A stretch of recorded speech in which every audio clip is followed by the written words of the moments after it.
New WCEG Network on WCEG Watch us live on your smart TV on YouTube, Twitter, Facebook, and LinkedIn under WCEG Network. I'm Wardell Richardson, your host right here on WCEG The Hollywood of the South, for the next hour. We are the worldwide empowerment group where we speak life into the community. Now, we are growing, ladies and gentlemen. We are always growing, and you can watch us on a plethora of platforms. If you have the iOS, Apple, iPhone, or iPad, you can go to the Apple Store, search for WCEG Talk Radio, and download our app for free. It's plain and simple. You can watch us live right on there. Or you can go on your Apple TV, search for WCEG Network TV, or go on the Apple Watch and search for WCEG Network. On the Android mobile phones or tablets, go to Google Play and search for WCEG Talk Radio. We are also on Alexa. All you have to do is say, play WCEG Talk Radio, Alexa, and guess what? We'll come right up. So make sure you try that out, because I got to try that out myself. I hadn't done it yet, but I got to try it out. We are on Roku on the WCEG Network, and we are on YouTube on the WCEG Network.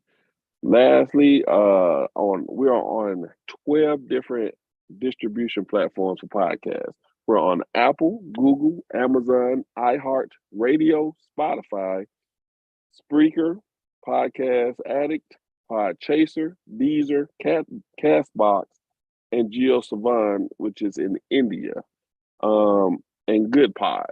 So make sure you go if you missed the show and you want to see it on any of those podcasts that you listen to just frequently on your while you're driving down the street in your car or anything. You can just tune into it and you'll hear our network on there. We are constantly growing. So shout out to Penny, who's running this whole program of WCEG Network. And last but not least, the topics and opinions of those of the show hosts and guests, and not those of WCEG Network. We have to say that because, Wardell like to say some stuff.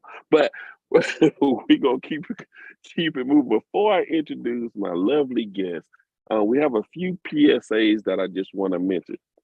Ladies and gentlemen, anytime anything is going to affect our Black culture, we have to bring it up.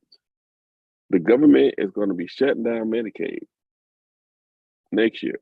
So if you're on Medicaid, make sure you go and re-register, or they're going to just cut you off. And you got to go through hoops and bounds to get it turned back on.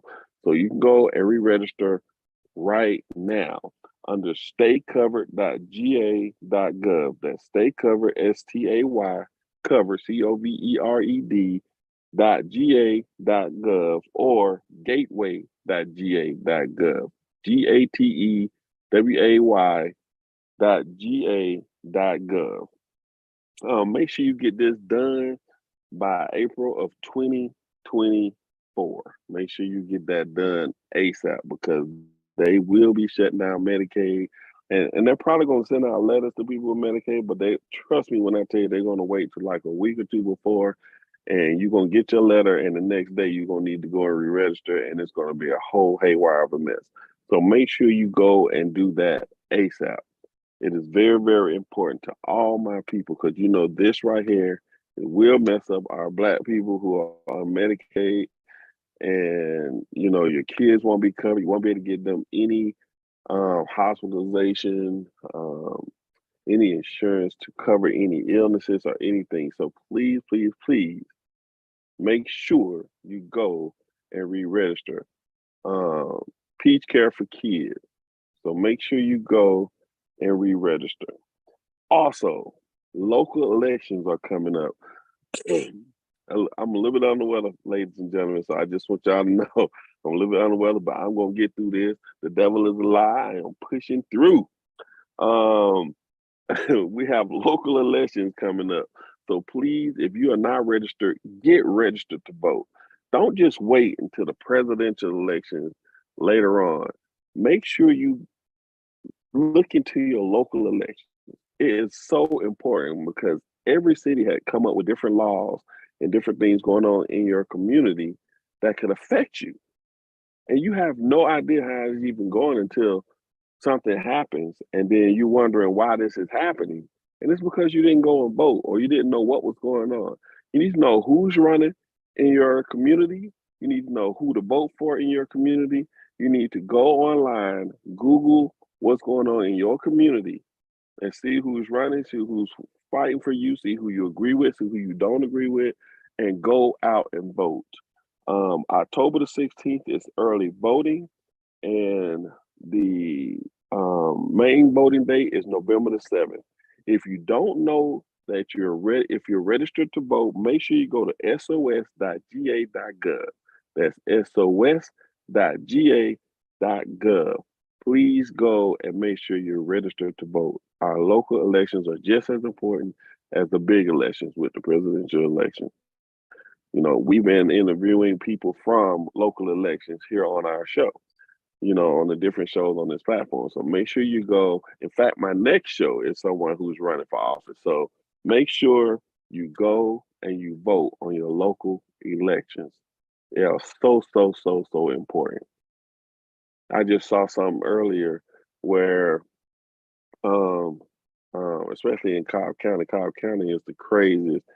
Somebody got a ticket there, and the judge was giving everybody 1 to 2 days in jail for a speeding ticket or anything. And the only way you're gonna get out of that ticket is you have an attorney. And so it's like they're all working together. So you're gonna have to spend the money to get the attorney in order to just walk away from the speeding ticket. If you don't, you're gonna go to court and then you're gonna spend a day or two in jail.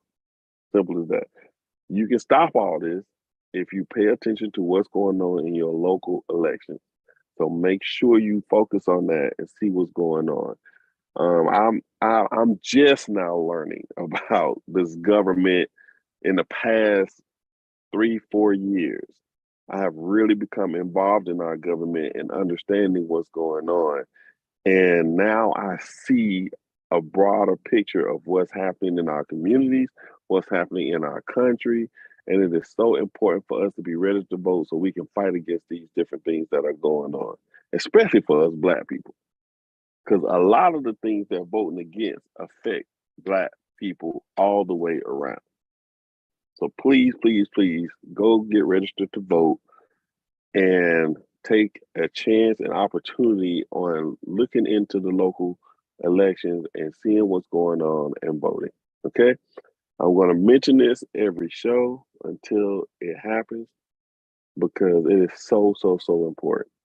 Now, without further ado, I have a friend of mine who's been in the industry. We met and we, been chatting about a lot of different things. And man, every time I go on social media, I see this woman all over the place. It's like literally all over the place.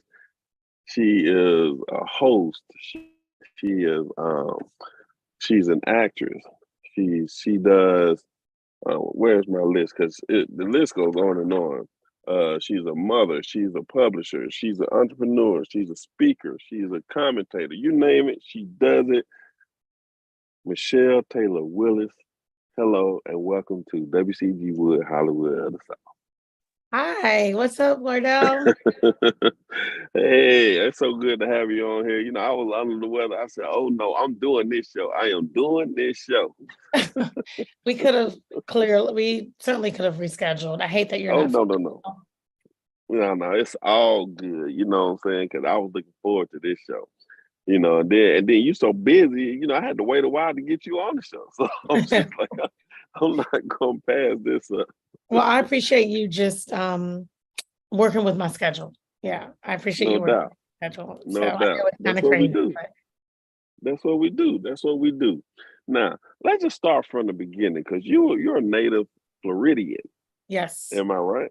That's right. And you've done quite a few things in Florida. So let's start there. Okay. What did you do in Florida and before you left Florida, and what made you move to Georgia?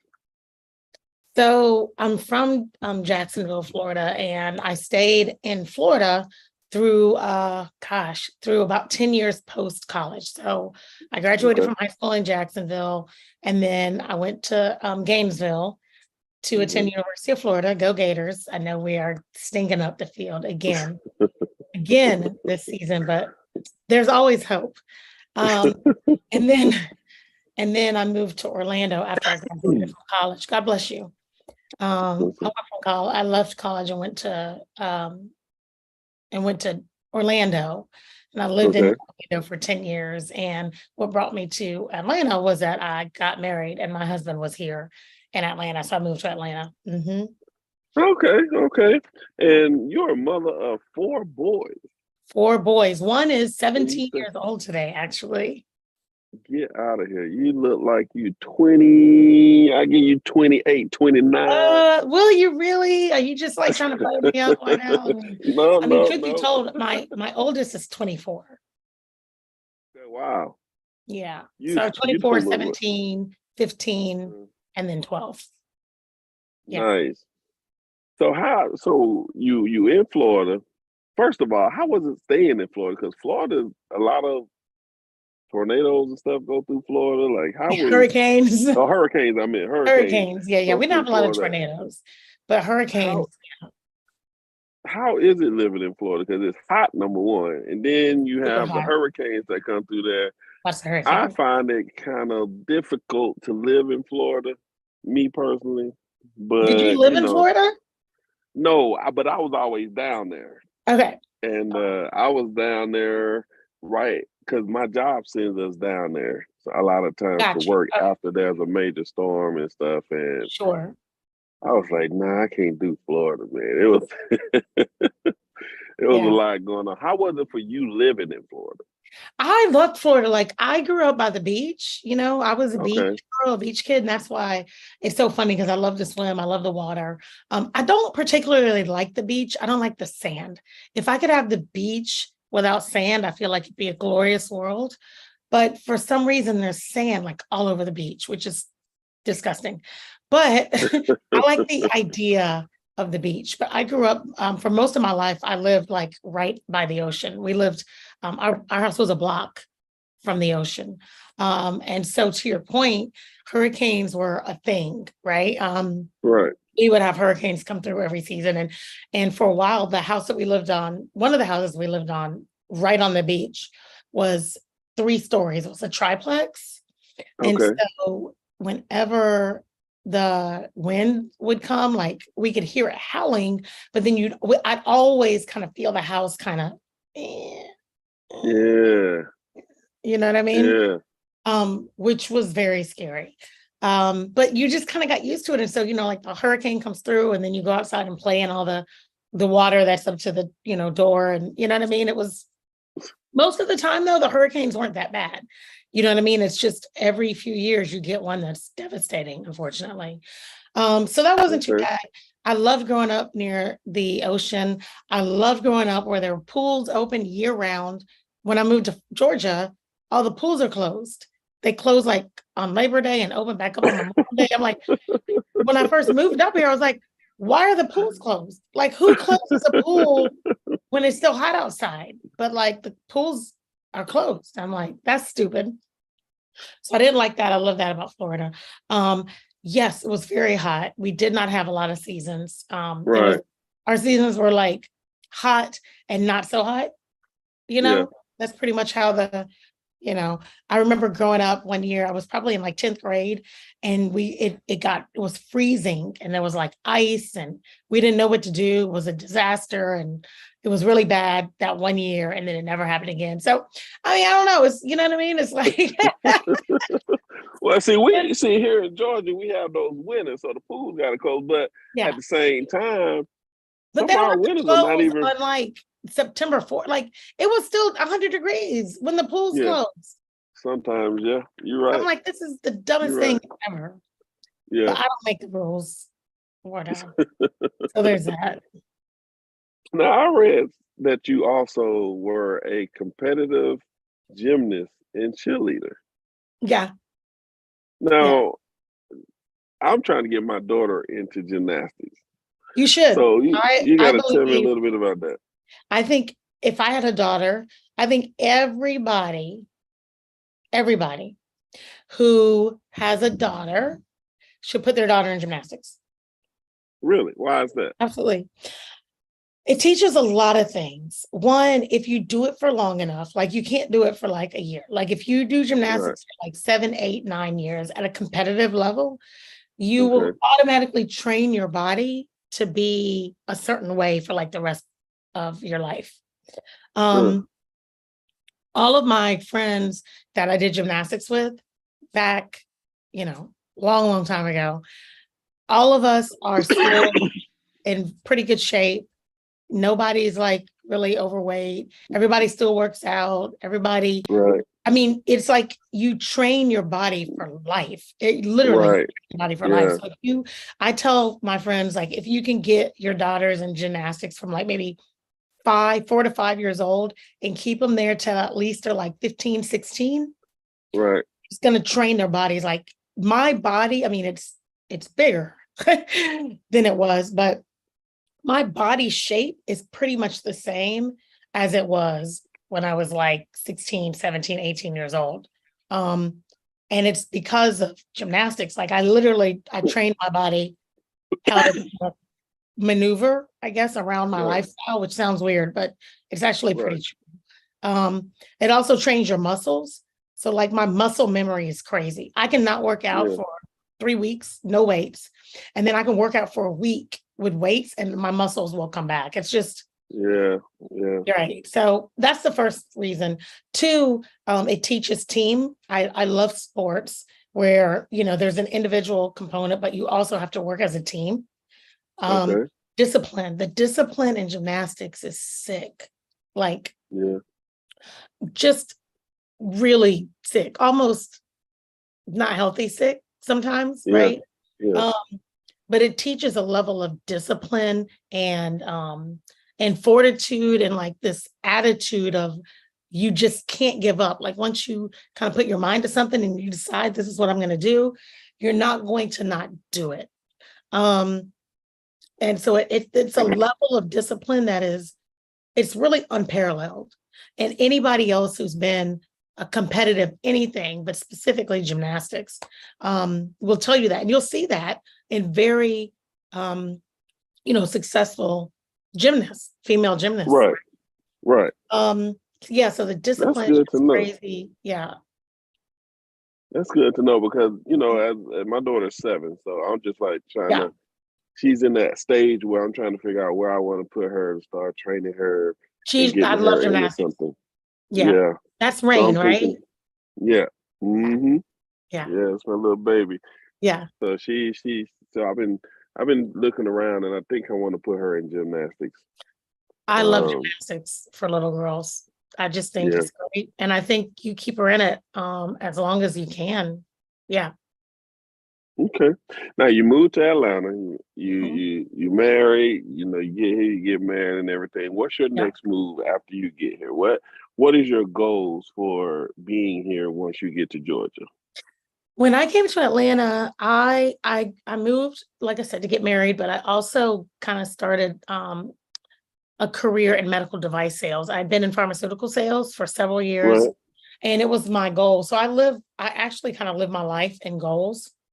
And at the time, my big goal was to get into pharmaceutical sales and then medical device sales. So as a rep in the pharma industry, it's kind of like you want to get into device sales or biotech sales. Like once you hit those markets, you make it, right? And so I wanted to get into device sales. And so when I got to Atlanta, my goal was just to kind of be in devices, which I was able to do. I sold glucometers, so kind of like entry-level devices. Glucometers are what people use to test for diabetes, test their blood sugar. Yeah.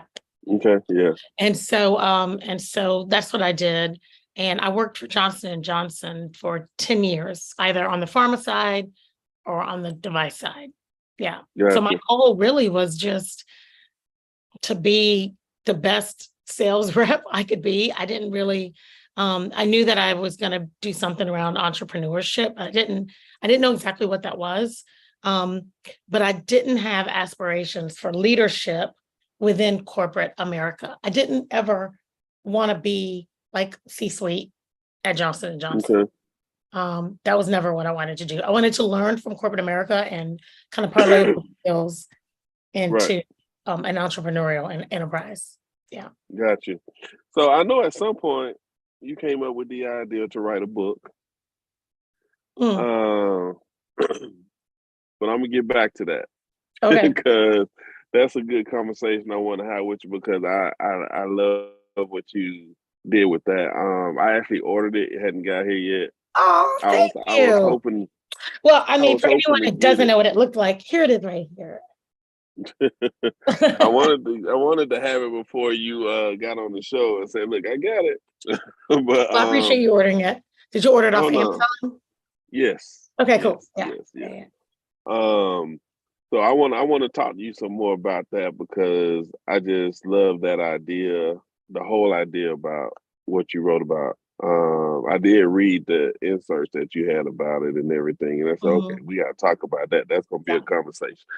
But you move up here, you you are entrepreneur, you working at these different businesses and everything, and then some kind of way you managed to get involved with the government here, and I was just given that PSA about local elections and everything, and I see that you're a VP of the South Fulton. Let me get this right. You're on the board of directors for the South Fulton Chamber of Commerce, Mm-hmm. serving as VP of Film and Entertainment.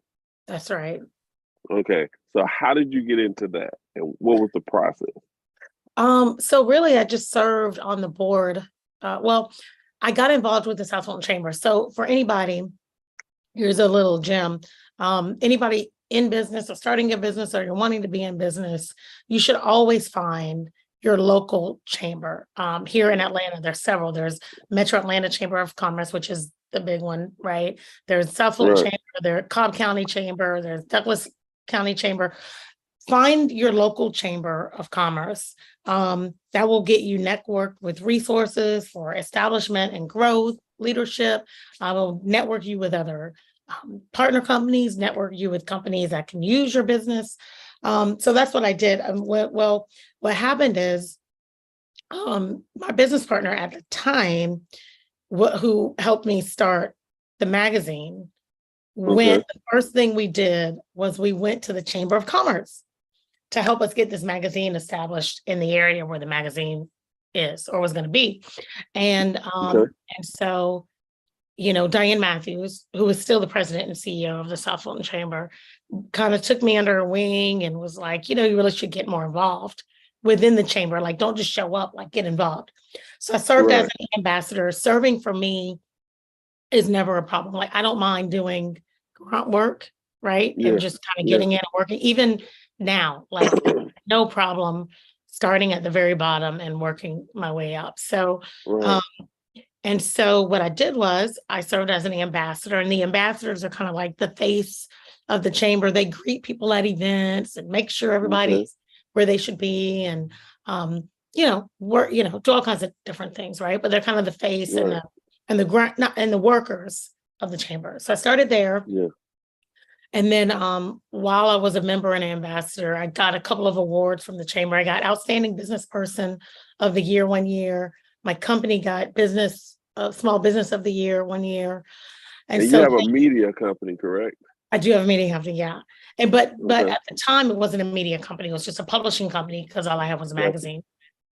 And then Diane asked me to serve on the board of directors. And then so I started serving on the board.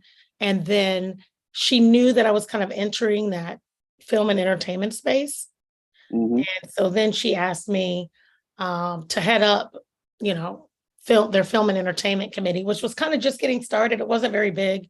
And she was like, can you take over as the VP of film and entertainment for that space? And that oversaw the film and entertainment committee.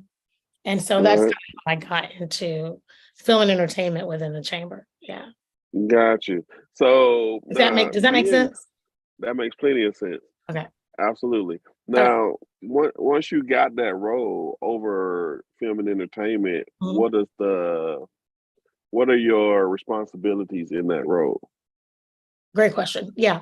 So I oversee the film and entertainment committee. And basically, so that's pretty much my main role. But what the Film and Entertainment Committee does is responsible for providing programming, resources, insight, knowledge around the film and entertainment space in South Fulton County for the benefit of the chamber members and the community as a whole. Gotcha. So, so me as a filmmaker, if I wanted to find locations or isolate a location to shoot a movie or whatnot, you would call the chamber. The chamber is actually, so I didn't say this, but my other area of responsibility as VP of Film and Entertainment is overseeing the Camera Ready Council. Okay. So South Fulton Chamber is a camera ready chamber, which means anybody looking to shoot anywhere in those 8 cities in South Fulton County can come directly to the chamber. We can tell them exactly where to go for what they're looking for. So like location scouts will reach out to us and say, hey, I'm looking for, a 1940s gas station. Is there one anywhere in? And then we'll shoot it directly to the cities. And there's a huge database, like Diane, our president, actually has gone to hundreds and hundreds of locations, taking pictures all around South Fulton County, which I call South Fulton, and put in this broad database. So when there's scouts or producers or whatever looking to shoot and they're looking for specific things, they can go in this database. But I oversee that as well. The Camera Ready Council. Okay. And see, this is perfectly good to know. Yeah. Because, well, we'll get to that later because you're involved with some things with Rain Dance. We'll get involved. We'll talk about that a little later as well. I did see your post today. Yeah. So a person that's a filmmaker can come to contact the Commerce, which is you, and they can get licensed to work in that place as long as they achieve the funding or whatever. Is that how it works? So I wouldn't say, no, we don't do the licensing and permitting and all that. A lot of that's done through the Georgia Film downtown. But we can direct you where to go to actually, you still have to get, and then a lot of times through the cities, you have to get permitting. Some of the cities have their own permits, even outside of the county, right? Like East Point, for example, East Point, Georgia is very, very, very involved in film and entertainment. They do tons of stuff. Aaron, I'm trying to remember her last name. Aaron oversees all of that for the city of East Point, but so many people come to East Point to shoot. They're doing stuff all the time. Their businesses are used in movies and commercials and independent stuff. But East Point is a very film friendly, yes, area. But all of that is done through the municipalities. We don't do any of that. We just assist in the process of making sure you know where to go, if that makes sense. Yeah. Yeah, y'all helping locating what we need. That's right. Yeah. Gotcha.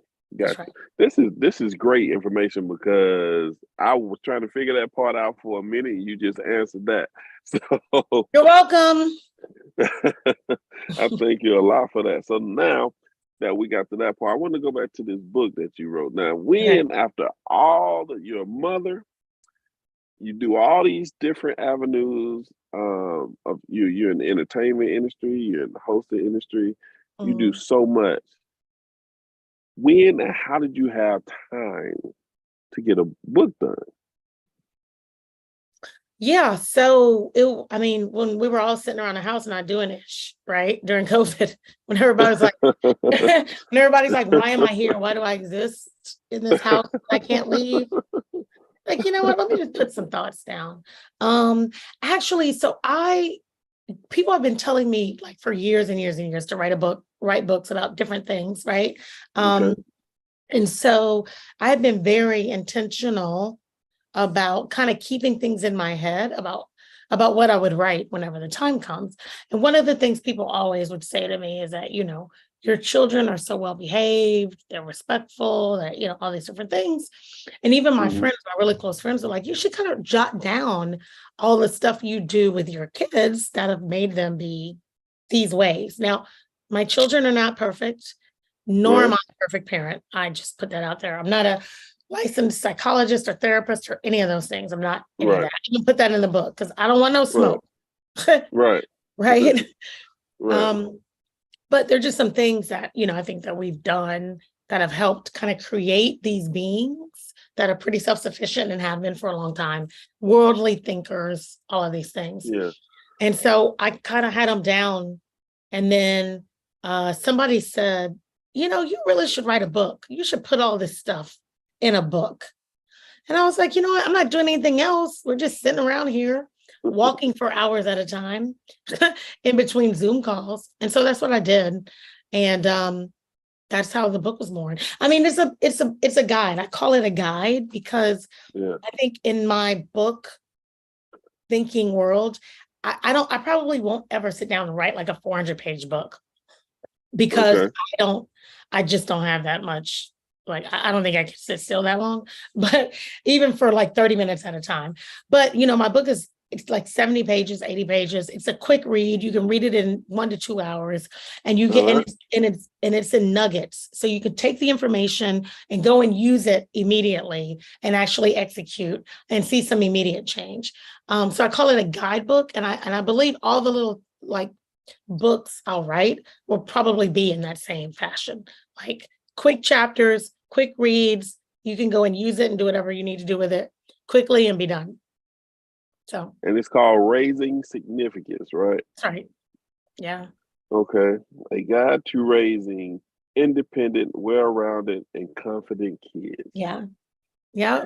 When I saw that, I was like, oh man, this is something that's needed out here because, I think all of us can vouch for what we've been in stores or maybe you've been on a train or maybe you've been at the fair or somewhere and somebody's kid is just acting a plum, Oh, you can say it. Oh. Yes, a fool. And you're like, and what is happening? Let me tell you this. I'm gonna tell you this story. I gotta tell you this story because when I read it, this story came to my mind. I went to, I work, I go to people. I've been to clients that I had to go to their house before. Sure. And I had to work on this lady's computer. So her son was on the computer playing a game. Okay. And she asked him politely, she said, baby, can you get off the computer? The phone guy here got to, work on the internet. So I need you to get off for a second. And he said, I want to play in the game, Mom. She said, I know, but just give him a chance to, fix the internet. Okay. Well, he said no. And then she said... He said no? Like no? He said no. He said no. Like, no.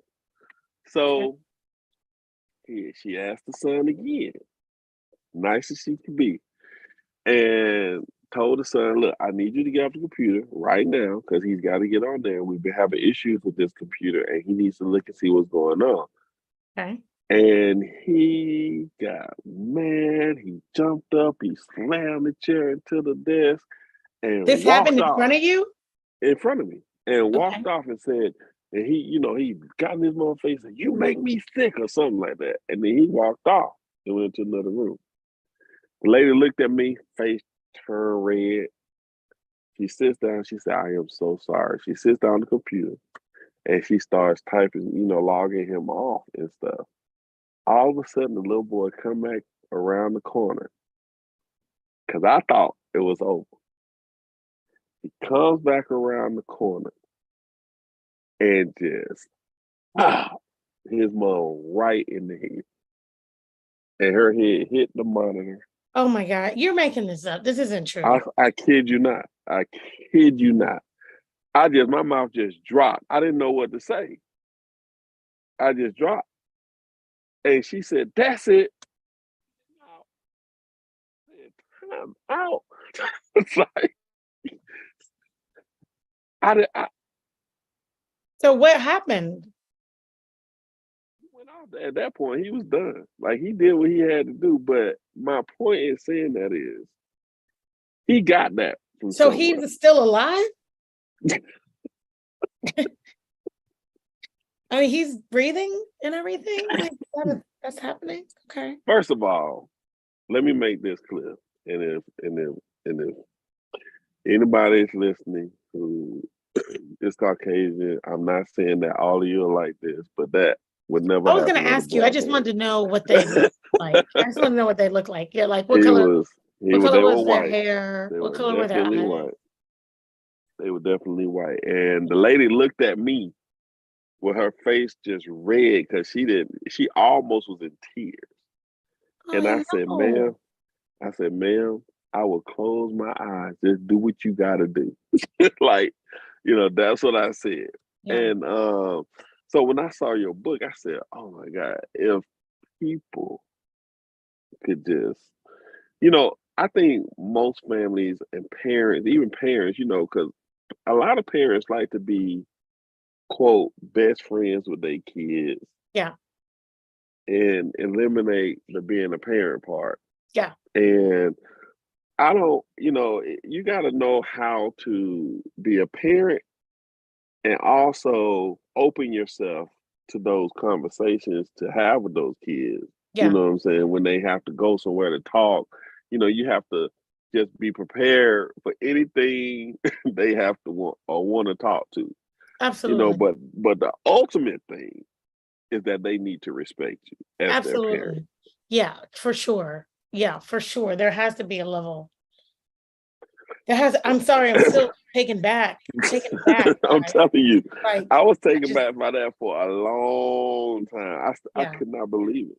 I couldn't believe it. I couldn't believe it happened right in my face. Yeah, that's And awful. That's I really thought, awful.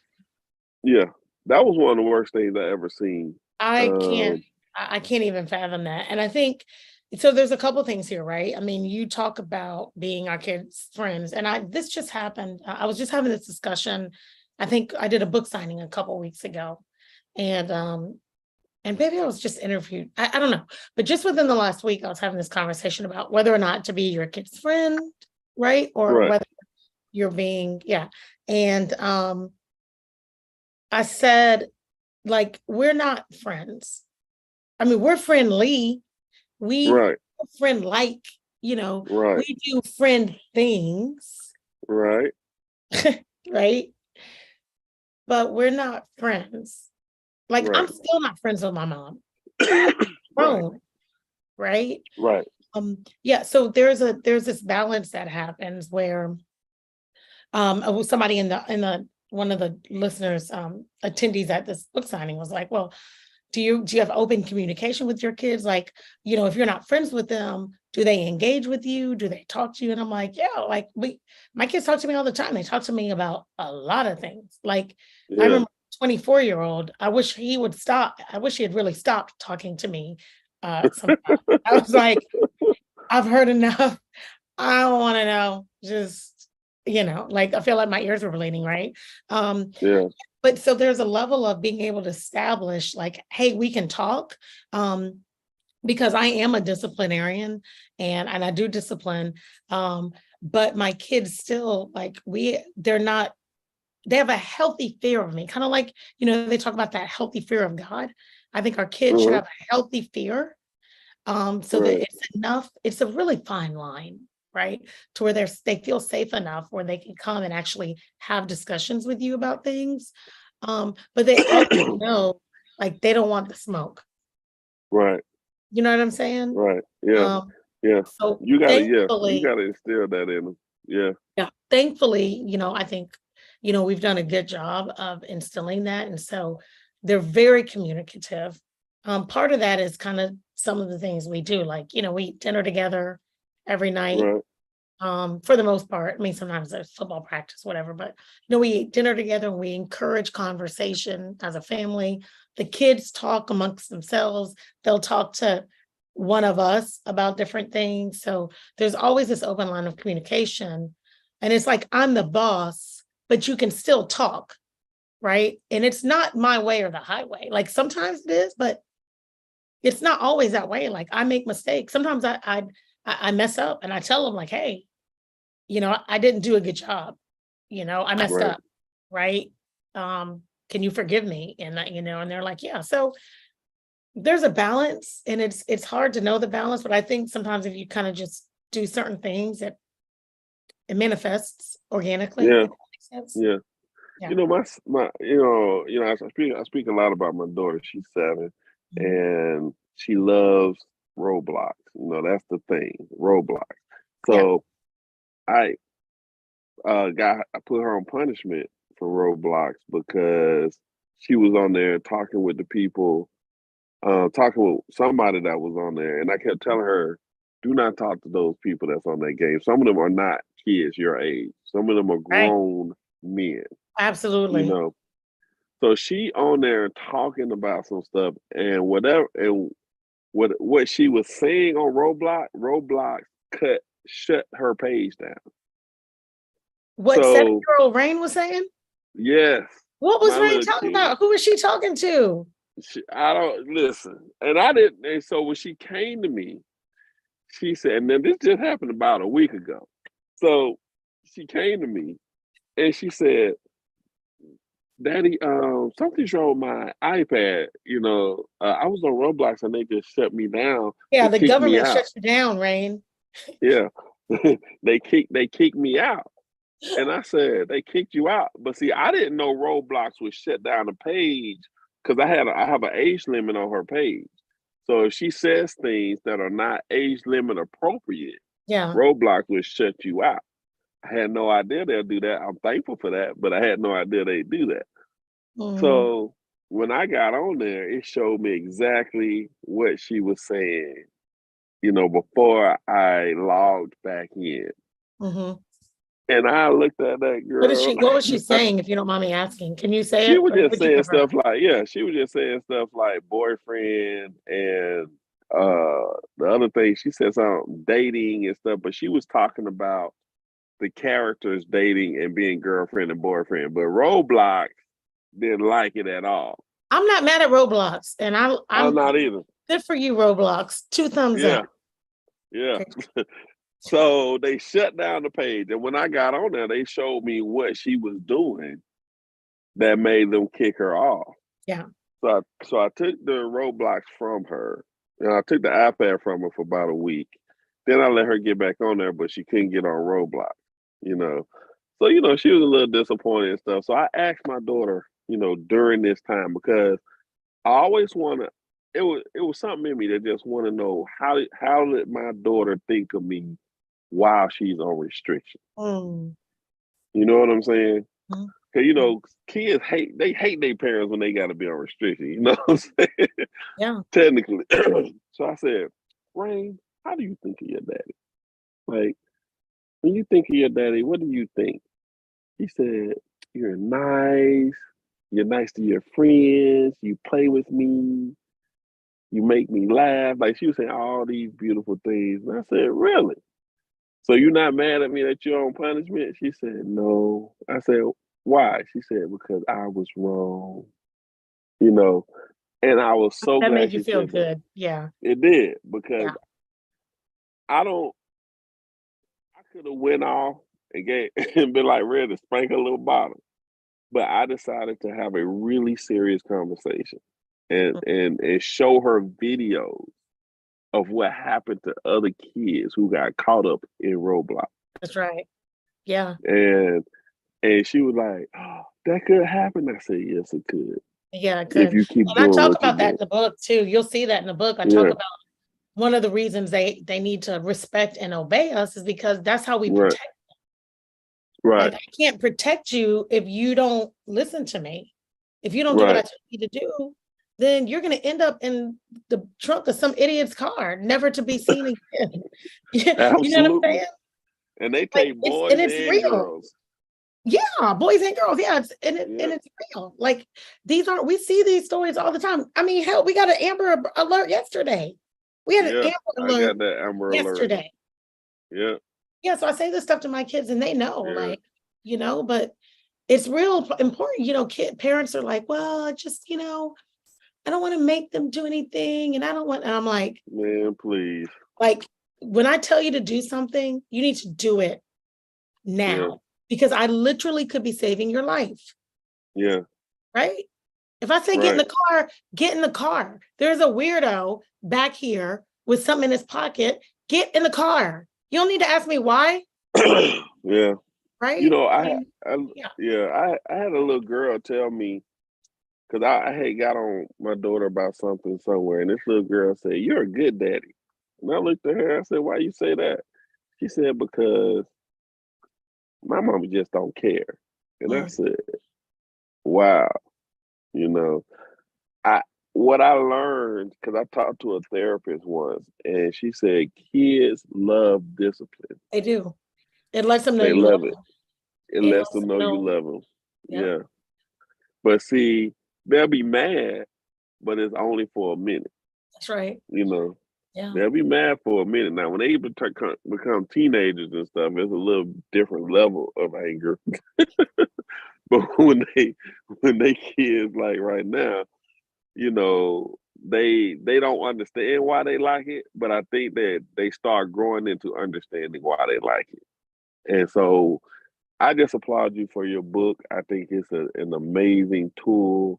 I'm looking forward to getting it and reading it, seeing what it's about. Thank You you. know, I appreciate it. yeah, I think that's pretty dope. Make So, sure I sign it for you. oh yeah, for Yeah. sure. Yeah. For sure. I'm gonna have it in my car because I know I'm gonna cross you somewhere because you're everywhere. Not hard to find. For certainly not hard to find. Now, you also have gotten into the acting world, Yes, and you did a stage play not too long ago. I did. But before we get into the whole acting thing, what got you interested in being an actor? Oh, before we go further, what's the name of your book and where can they purchase it? Oh, thank you for asking. Raising Significance on Amazon. Yep. Okay. That's the easiest place to get it. Raising You can get it within Significance. a couple of days. Yep. Raising And I had Significance. just ordered it. Yeah, I just ordered it like day before yesterday. It was at night though. Thank you And it so showed that much. it I shipped really out. appreciate it. Thank you. Yeah. Yeah. So now back to acting. What got you into acting? So it's funny, I was interviewed not too long ago, and somebody will ask me, how long have I been acting? And I was like, well, my mom would say I've been acting my whole life. So, you know. And my friends would likely say the same thing.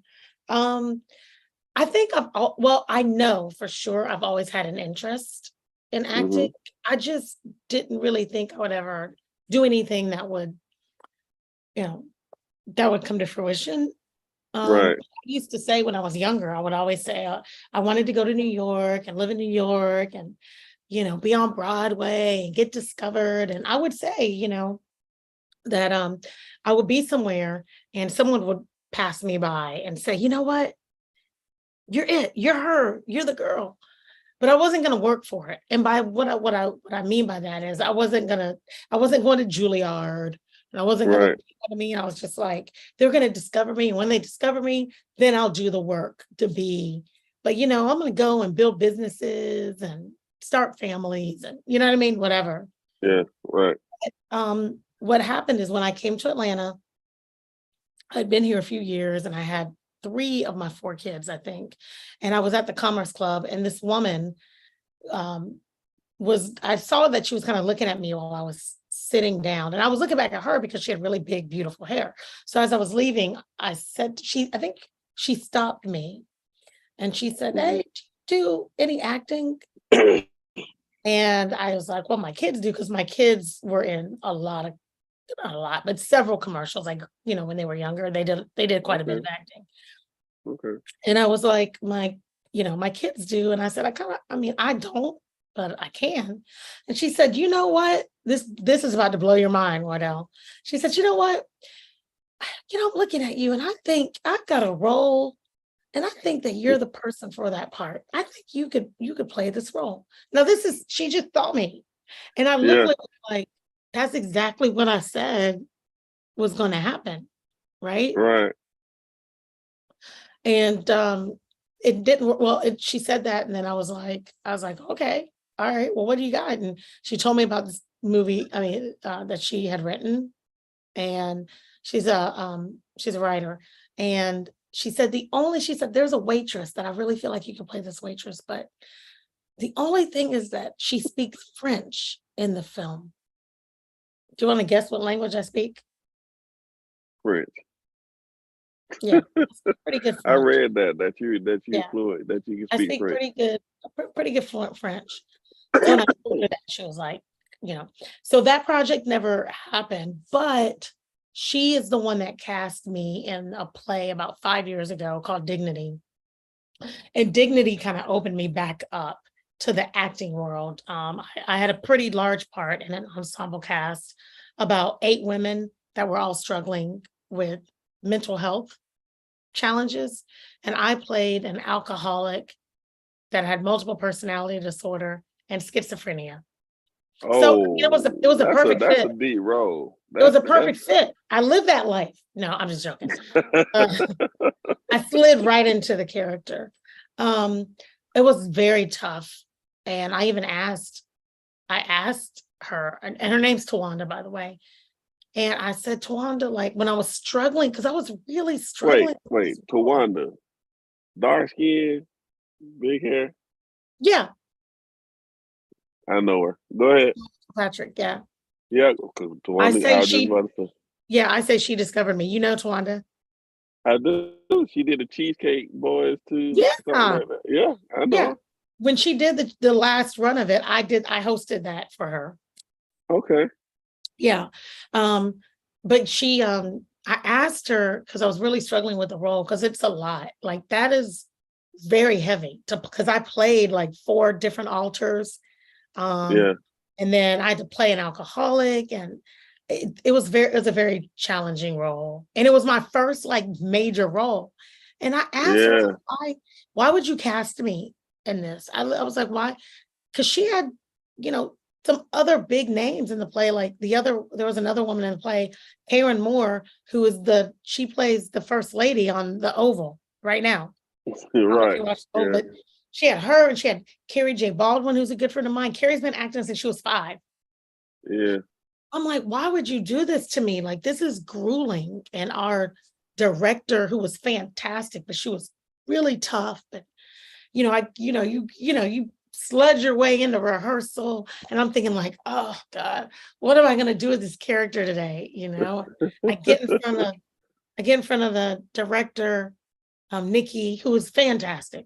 She brought a lot out of me, and I would, I'd have the voice, but I wouldn't have the countenance. She's like, well, what does she look like? What does she move like? How does she hold her hands? I'm like, I don't know. I don't know. How is she different from, I was just like, it was very tough. But I think that was it took my game up a whole nother, like, I'm sure it did. A whole nother level. I'm like sure it did. And so then after that, I didn't act for a while. And then I started getting booked in commercials, and then I was like, I should take acting classes. And then I started in acting classes. I was in acting classes all last year, one-on-one and group classes with another fantastic coach, my acting coach, Josh Doherty. He's amazing, but he's tough. It's like, guys, you just sludge yourself to acting class. Like, why am I doing this to myself? I'm just going to go and get yelled at and feel like a loser. But then you show back up next week, and so here I am. Wow. So first of all, I think that was a great idea for her to give you a role like that, because number one, I tell people all the time, if you're going to get started in this industry, start off in theater, because theater is no joke. Once you hit that stage, absolutely, it's no cut, it's no start over. You have to know how to read your character, read your partner, because people forget their lines. You can forget your lines. Yeah, I tell people, if you go see the same play 3 times, it'll be a different play. It'll be totally different. Times. It could be 3. Yeah, it could be different. Yeah, absolutely. But I love theater. I think that I do too, and I like theater. I was asked to do a stage play not so long ago. It's just time consuming. Like when you got a whole bunch of stuff on your plate already and the rehearsals don't fit into your schedule like that. Yeah. That's the only time I get iffy about it. But other than that, I think theater is a great way to get started in the industry because once you hit film, it becomes like second nature to you. The only thing you got to try to remember to do is not to speak so loud when you get on I set. know, yeah. And it's funny, I talk loud anyway, and then being on stage, you talk loud and you're projecting, but it's not as bad anymore because you have lavs or mics, right? But it's so, yeah, because theater is so big and bold and projecting all the way to the back of the house, and then you get on camera and you're like, hey, do you want to take that down a notch, Michelle? Like, we're right here, It's like, yeah, okay, sorry. Yeah, but theater is a great way to keep your acting skills up, right? And to develop them and hone them and to keep you aware, like really aware, because that spatial awareness is so important on the stage and where everybody is. And it's a beautifully choreographed, until you like get in it, you don't really realize what a beautiful piece of choreography theater is without dance. I mean, it's a dance. It's really a dance, right? Right. But yeah. Yeah, I think that's amazing. Listen, we're down to less than 5 minutes of the show. I'm just like, man, I can sit and talk to you about stuff all day. If you had any advice that you want to give somebody who's thinking of getting into film, TV, who is wanting to, do anything concerning hosting, acting, being writing a book, what kind of advice would you give that person? I would tell them that no matter what they're doing, make sure they really, really love it. You really, really want to love what you do and have a passion for it. I get asked a lot, like, of all the things you do, what do you like the most? And I love everything. Everything I do, I would do for free, and I have done for free. I'm not anymore. Yeah, you got to go through the ranks to work your way up. Yeah, that's for sure. But I think first you have to really love it, because you have to learn it.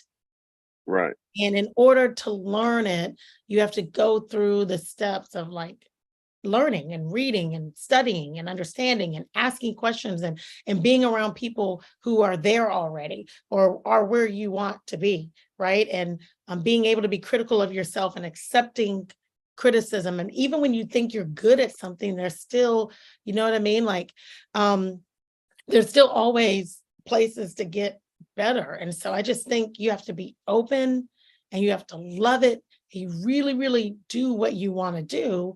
And then you have to study it. You have to understand it. You have to stay and study. And you have to not be afraid to hear tough messages. I mean, even now, my business partner gets on and watches me do stuff. And I get off and I'm thinking like, I killed that. Like, man, they ain't gonna find another better host. And he's like, you didn't do this, you didn't do this, you didn't do this. Why didn't you do this? What were you thinking? And I'm just like, and when you go back and dissect it, you're right. But like, in order to be better, you have to constantly you have to like be open to all. Because if you don't love it, then you're gonna be like, I give up. I'm not doing it. I don't want to do it. Right. Yeah. So there has to be this organic love and passion for whatever it is you want to do. And you have to be doing it for the right reasons. If you're not, you'll never be the best you can be at it. Not even the best of the world, but you can't be the best you can be if you don't really love what you're doing. Right. That's my thought anyway. But what do I do? That's great advice. Now, how can people kind of reach you? What's your social media handle? Michelle Taylor Willis on everything. I'm literally at Michelle Taylor Willis on everything except Twitter. I think I'm Michelle T. Willis, but I don't even, Is anybody on X? I'm sorry, X. It's X, right? Yeah, it's X now. Um, I don't even think, people don't talk about it no more. I still post on there because yeah, my stuff automatically posts on yeah. there. I think I do But that. I don't really deal with it like that Yeah. though. Yeah, I haven't been too much, but yeah, Michelle Taylor Willis on everything, MichelleTaylorWillis.com. You Google Michelle Taylor Willis and find out pretty much anything. Not Okay, anything, but you can find out a lot. okay. Because we live on X right now. We live on X. We live on LinkedIn. We're Oh live on wow. YouTube. Oh We're cool. live on our app. We're live on WCEG, um, WCEGTalkRadio.com. I didn't know we were on Um, LinkedIn. That's great. I love LinkedIn. yeah, we're live on there. So, we connected everywhere.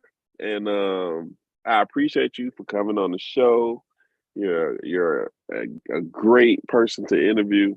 I couldn't wait to bring you on. I Thank told you. cause we've been trying to. We've been rocking for about what? How long has it been? About a year now. That I've Yeah, known you. it has been Yeah. about a year because Time go by you, fast. you came to the Soul Food Legends Ball. That's how I The met you. soul food. Penny. Yep. So it's been about a year. So yeah, I appreciate you coming on the show and taking out the Um, time thank to you for talk having to us. me. Thank you so No much. doubt, no doubt. Before we get off the line, once again, real quick, if you have Medicaid, make sure you go and re-register. You can go to statecovered.ga.com, gateway.ga.gov. Once again, that's statecovered.ga.gov or gateway.ga.gov. Make sure you get this done before April of next year. Also, local elections are coming up. Make sure you're registered. You can go to sos.ga.gov to make sure that you are registered to vote.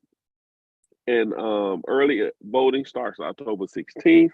And the main voting day is November 7th. So, with that being said, please, please, please go and vote. Pay attention to what's going on in your community. We just talked a little bit on the show about community and things that happen in the community, in the entertainment portion of it. But there's a lot of laws that are passed in your community that you have no idea is happening, and it will affect you. So make sure you go and pay attention to what's going on in your community. It's very easy. You can Google your community. If you Google South Fulton, anything about South Fulton to come up, headline, news, videos, what people talking about. It is crazy. I've seen a lot of videos coming out. I mean, they be going at it in those in those The meetings. council meetings, yeah. Oh yeah, they be going at it, man. And I was like, wow. I was stuck on the screen for a while. One day, I was just looking at some stuff going on. I said, man, they not playing about these laws. but make sure you go and check out your local government, see what's going on, and vote. Voting is very, very, very important, and we need to take control of what's going on in our communities, and we need to take control of what's going on in our country, and we need more Black people to vote. More Black people to vote. We need more Black people in office, and we need more Black people to vote. That's what's going to change and get us what we need to efficiently live in these local communities and in this country. All right. With that being said, I am Wardell Richardson on WCEG Wood, the Hollywood of the South. Once again, my lovely guest, Michelle Taylor Willis. Thank you for coming on, and we are out. Yeah. Stay on.